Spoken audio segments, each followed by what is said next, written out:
Madhupur police की कड़ी मेहनत की वजह से बुधवार दोपहर 2 बजे आकाश भट्टाचार्य नामक एक शख्स को उसके चोरी हो चुकी बाइक TR 079303 वापस मिला है। घटना के विवरण के अनुसार 27 दिसंबर के दिन चोरों के एक समूह ने उसकी बाइक चोरी कर ली थी, जिसके बाद आकाश भट्टाचार्य ने थाने में बाइक चोरी की शिकायत दर्ज करवाई। बाद में मधुपुर थाना द्वारा आकाश भट्टाचार्य के बाइक बरामद की खबर उसे दिया गया। परशुदिन बिकाल बेला ओरकुनी मेला থেকে বাইকটা চুরি হয়েছিল।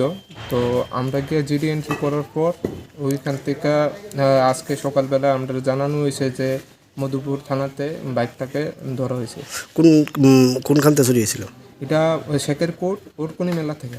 কোনখানে পাওয়া গেছিল বাইকটা? মধুপুর থানাতে পাওয়া গেছে। আচ্ছা, আপনি জানেন না কোনখানে আটকাইছে বাইকটা?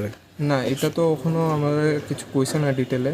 তো আমরা আজকে সকালে ফোন করা হয়েছে মধুপুর থানা থেকে যে বাইকটাকে আটকানো হয়েছে। তো তো আপনার নাম? আমার নাম আকাশ ভট্টাচার্য। বাড়ি রাস্তা মাথাতে। বাইকের রাস্তা মাথা। আপনার বাইকের নাম্বারটা?